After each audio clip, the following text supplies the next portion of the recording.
Hey guys, so I'm making this video because I couldn't find one that was up to date and really complete on the install of the MOAB bed platform by Adventure Wagon. They do provide their own videos, but they're a little outdated and sometimes they don't include the L-track and horizontal bed mount portion. So I thought I would run through how to install it. And I have not done this side yet. I just got done with this side, a little late in getting the video started here, but it'll make sense, I think. The reason we chose this platform real quick is because of the flexibility of being able to move the bed up and down. We never know exactly how high that should be yet this early in the van build. And also we need to be able to remove the bed whenever we want to be able to haul stuff in here. This van serves two purposes, right? Mostly it's used for daily driving and hauling furniture and things. And then we do want to take it on trips and go off-road, etc. So anyway, we needed that flexibility of being able to have the bed go up and down whenever we want and being able to remove it really quickly. So okay, on with this. So you get these 4 pieces of orange metal here. They do have numbers in them. This one's number 4, for instance. So it's number 1, number 2. By the way, this is a Sprinter 144. I'm sure you already noticed that. But number 1, number 2, and then number 3 and number 4 will go back here. They do use these riv nuts. They're M6 riv nuts. I did not have a riv nut tool, so I bought this one and it works great. It's Astro 1442. I considered using an air tool, but really, after reading reviews and things, this is really, I think, the way to go for like $70. A lot cheaper than the air ones, and I'm not going to be, building lots of vans, so it works great. First thing you do is put the orange brace along the wall. It has a little plastic. I'll show you what it looks like on here, like that right here, a little plastic piece of like a spacer that wedges into the hole that's already in the van. That lets you kind of hold it in place. Then there's a seam in the van, kind of hard to see here because I've already got it installed, but you'll see a seam in the van. This orange piece has indentations, okay? And let's see if I can zoom in here. You'll see that the seam right in there. That seam, I made it just visible when you hold the orange plate up to it, so you can just see the seam, and you kind of keep that lined up like here all the way down, okay? Then once you get that generally where it goes, I put a piece of black tape over it to hold it in place, and then you start here and drill the hole, 25/64 or 10 millimeter. I had to go buy a drill bit just for this. Drill the hole out, paint it with Rust-Oleum, and then put the riv nut in, just the orange plate. The L-track does not go on yet, just the orange plate. So once you get the riv nut in there, you pretty much squeeze the handles together once, and it's done. And then you release the handles, twist the knob to loosen it out, and it comes out. Really, really simple, pretty neat. And you work your way downward, right? And good advice from Adventure Wagon: don't drill them all first. Drill like as you go, so you can line it up as you go, and try to keep that seam just visible in those indentations, okay? Once that is done, at that point you can move on to the other one, or you can go ahead and install the L-track. The other one is similar, by the way. Up here on our van has this plastic wire cover here. We had to pop off this section and this section. They just clip out real easy, and it lets you put the orange piece up inside there. I don't yet know. Also, you have to pop this wire loom off. It won't go back on, so the hole gets covered up by the orange. So and the process is kind of the same here. Here's this screw has that white piece of tubing, that spacer on the back that wedges in. Once you get it set, this one's a little different. You don't go by a seam. Instead, you measure about 56 inches from the edge, the flat edge here, over to, actually you would measure about right in here, over to this tab sticking out, okay, the edge of that tab. They say to do it 56 inches, or you can go a little bit less. You can go 55 and 15/16. So, but 56 is, pretty close. If you're going to be installing the entire Adventure Wagon kit, like the wall kit, not just the bed, then that measurement is more crucial.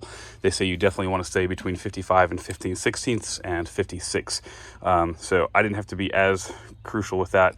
Reason being, in the end, if you're just doing the bed kit, you'll see here with this mount, and it has a slotted hole, kind of like this one, on both ends. And so if it's not, if it's a 1/16 of an inch off or whatever, it doesn't really matter, because this gives you that flexibility at each end there. Let's see. I think that's about it. Same thing here. You know, I started here and worked my way up, and then come back and did the bottom one when I did the holes with the riv nuts. And after those were on, then you put the L-track on. There are 2 lengths of L-track they give you. There's the longer one goes in the back, shorter one goes in the front. And you have to orient them the right way. The holes are spaced in a way that you can't really get it wrong. On the front, I did have to pop loose this because it goes up inside there. I'll have to see if I can get that back on when we're done. And then once you get those, oh, by the way, the L-track, always start in the middle and thread it in most of the way. Enough you can still wiggle this back and forth. But because the van is curved, when you start putting this middle one in, it puts quite a bit of tension on the whole thing. So get it in there enough that you can still line these holes up. And I hand thread each one in, working from the middle outward and the middle downward. Just hand thread it in. Once they're all aligned in, you got it, the screws are at a good start. Then you tighten the one in the middle here, and then tighten on your working outward and then working downward. Just makes sense, right? You're trying to work your way from the middle outward. Once that's done, you're ready to put this rail on. Okay. I've never used L-track. This is kind of neat for me to learn how this works, but this is how the hardware looks when it's set in there. It threads in from these outer, put it through the outer hole at this end, sorry, and then the one at that end. We opted for the L-track accessory mount here that's added on to this overall brace, so you may not have that if you didn't get it. I'm not sure. I think it's a good idea, just especially for hauling things in here. It's just more points to be able to lash things down. And with the bed platform sitting right here, I suppose you could use this to mount some accessories. You know, I don't know what, lights. I don't know yet. There's probably a lot of options there with L-track. Might put another piece up high and be able to mount things vertically on it. Don't know yet. Okay, so anyway, that's basically it. I hand threaded the L-track hardware into this, and then set this whole thing up here. And I used, just for starting point reference, the notch here below that screw, and just it's an easy way to line it up just to start with. I think that's roughly where we might want the platform. Don't know yet. That's what's nice about this, is we've got 2 kids that are growing, and they're going to be sleeping on the floor. We'll be on the platform, and you know, depending on how much height we need for each set of people, you know, it's nice to not be stuck in with one height of a platform. So that part's done. Going to be moving on to this next. A couple of tips here. I use these collars on my drill bits so that your drill bit can't go too far and end up, you know, puncturing or, you know, denting the outer skin of the van. Use that on both my starting bit and the larger bit. And let's see here. This is a good tip, a tip from John at Owl Vans. When you're painting the holes after you drilled them with Rust-Oleum, if you use the glossy paint in a can, it takes a long time to dry, but the rattle can, spray can, flat, fast drying Rust-Oleum is great, but you don't want to spray paint in here, right? It'll go everywhere. So you spray paint into a cup, and then I use these neat Q-tips from Harbor Freight. You can get different sizes of them, like these. Only a few bucks, and those are really good purchase. And so I just use the Q-tip in there and then swab it around the hole, and it dries really quickly, a lot faster than typical glossy Rust-Oleum. All right, that is all. I will continue on here and show how this side goes together. A little bit different because the seam is different because of the sliding door. So I'll see if there's anything much different in that side, but I think it'll be pretty much the same. So D3 goes here next to the sliding door, and here's the little spacer. Okay, that's going to go in this hole right here. It's sort of a guide. It just mashes in there like so. Okay, and then let's get this, here we go. So that holds it in place there, so that you can then start marking other holes. So we will start. Looks like it's made to fit right along the wall, so we'll probably just push it right up against the wall and drill these out, put rivet nuts in.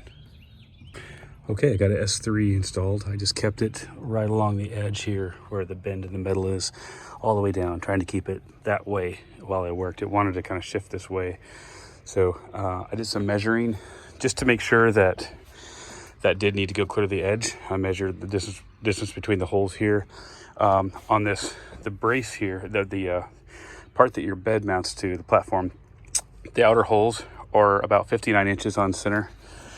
And so I was measuring between the riv nuts here and the ones here to make sure that it's going to be spaced properly, because if that track did not need to be right against the wall, then of course it changes where this piece goes. So did a lot of measuring, used a level to check the level between here and here, try to get as similar as I could. And it turns out that, yeah, this needs to go all the way against that edge. Once you do that, then you can measure over as a reference point 59 inches between the riv nut holes on each one.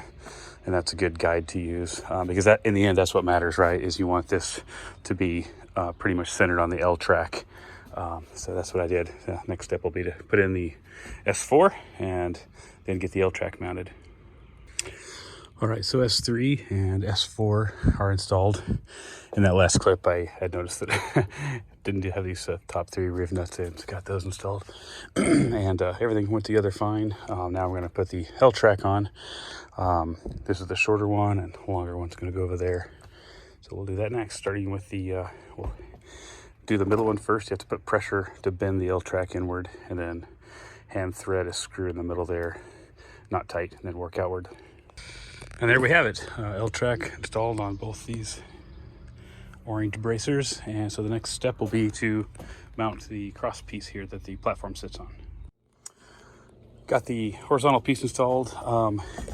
It's very snug fitting along this area here. So as long as you keep this orange piece clear to the wall, everything fits very nicely tight. So see all the way down there. This black plastic piece here, I peeled it up to put the orange part behind, but I went ahead and just put the L track on top of it. I'm not sure what I'm going to do with that yet. I may cut that out a little bit. And over here, here's how it fits. And you can see a little bit of slack right there. So that tells me, at least right there, this bracer could have gone a tiny bit that way, but it doesn't matter. There's plenty of room here in that slot, so I'm happy with where it's at. Okay, now next part is to put the platforms in. All right, I got the platform in, all 3 of them, and it fits really nice and tight. Like, there is no moving this back and forward. It actually kind of locks in right there. You can see how the metal fits into that slot. It can't go any more backward. The door shuts fine. It needs about, I don't know, that much room, 1.5 inches, something like that. I was thinking maybe I could scoot it back to the door a little more since there's room, but you really can't the way it's made there. No complaints though. Anyway, it's really solid. A little awkward the first time you do it, just figuring out where to sit, and if this were up higher, it might be easier, I suppose. But this is a good height to start with about a 4 or 5 inch platform up here, a mattress. We should be able to sit up upright, and then the kids should have pretty good room there too. So go around the side here, show you what it looks like from this side. Here we go. And these are the JMG seats. There's another video on how those are installed. This one here, I like to swivel them backward, so you have a couple people hanging out here, a couple people sitting on the bed, whatever. So here's the overall view and how much room there is. Plenty of room to walk through here. And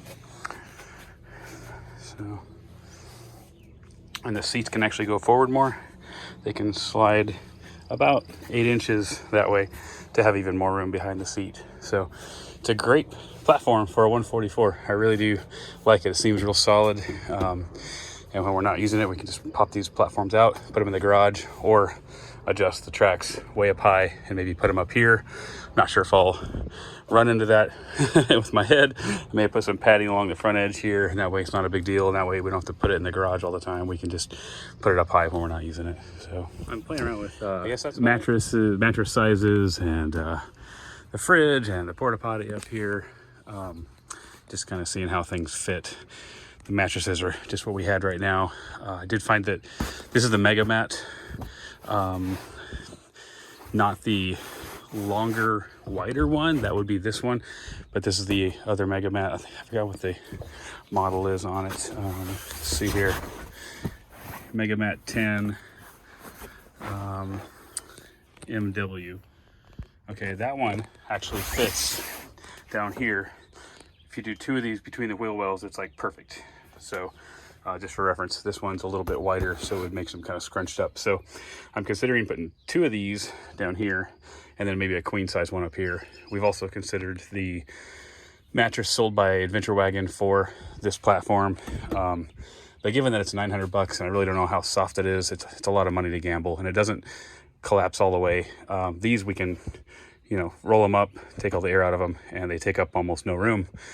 And so if we're not camping but just traveling, they can go up out of the way. Platforms can come out a lot easier. But the big thick mattress for the MOAB bed, it trifolds, but it's still pretty big. And there's another one by Roam Rest that is similar for a little less. Again, don't know how soft they are. I can't find any reviews. So I think we're going to stick with these Xped mats, mega mats, because we know they're comfortable. We can even get a thicker one. You can adjust how soft they are, of course. And they don't lose their air. We've had these inflated for a long time, and I'm talking like months, and they hold their air really good. And I like that they self-inflate for the most part. You just top them off when they get mostly inflated. These, you have to air them up a little differently. Not a fan of that for just speed of setup. This is an ARB 47 quart zero fridge. It's a good fridge. We had it in the Gladiator on a track that slid out. I don't think that track's really necessary in the van. And I think it will probably fit pretty good just right there. And the toilet can be back there while we're traveling. Scoot it up here. The seat straightens up, makes kind of a little bathroom area when we put a curtain around it, and the air vent will be up here. So that's our kind of makeshift little bathroom. Again, everything's made, laying the van out to where everything can come out pretty much when we're not camping, because 99% of the time we're just using this as a daily driver, so we don't really want all that stuff in here all the time. And a little step stool to help get up here. We're going to raise the platform up about 3 inches. I noticed when I was sitting upright, I had plenty of room to raise the bed up by at least 3 inches and still have a thicker mattress. That'll give the kids more room down here to sleep and not hit their heads sitting up at night. Okay, that is it. If you guys have any questions, feel free to post them in the comments. And thanks for watching. Hopefully it's helpful.